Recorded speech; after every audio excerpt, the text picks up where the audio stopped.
Ed here with the Digital Digest, and today I wanted to share yet another update on the slim S Pen case for the Samsung Z Fold 5. Now, for those of you that have been following my coverage, you already know that the Z Fold 5 is one of the best, if not the best, device of its kind ever made.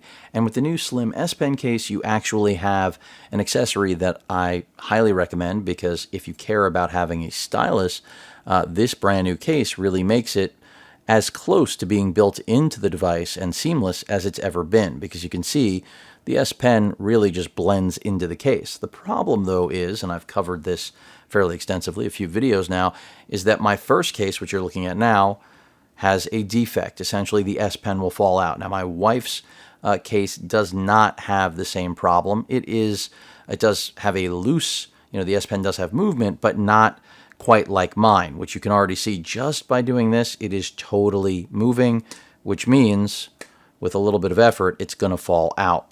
And when I say effort, I mean daily use. It shouldn't come loose. After all, the pen tip actually fits into a hole, part of the design, and there's a latching mechanism, but it's pretty bad is what it comes down to, and I just wish Samsung would have done a little bit more testing. So in comes the new case that arrived. I actually purchased this one from Best Buy because Samsung does not have inventory until September, and it's already opened because as soon as it arrived, I was excited. I wanted to see if, maybe I got lucky, and at first glance, it doesn't look bad, right? It looks okay, but then as soon as I touched the S Pen, whoa, it's even worse than the other one. So this new case, and this is, I'm sharing this so that everyone knows, because a lot of you seem to think that like the manufacturer batch date is relevant. I'm here to let you know it's irrelevant. You either got lucky or you didn't get lucky with this case, and that's really all that it amounts to.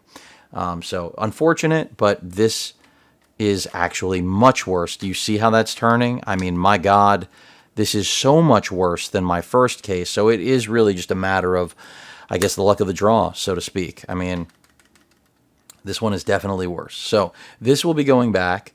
And really all this amounts to is that I guess I'm going to have to give up on this case. And after speaking with Samsung again regarding it, because the first time they essentially just gave me a runaround and never followed up, they did make good, essentially giving me a gift card for the inconvenience against the case cost. It's just unfortunate because I can't even just replace it with another case. So it looks like I will officially, even though I don't really want to stick with the Spigen ThinFit P, it looks like that is the direction that I will have to go. Now, I've got more cases coming in, and I'm not going to say, with complete, I would say, confidence that, I'm going to stay with this, but even as nice as a lot of these cases are, I do still want the thinnest, the slimmest profile possible.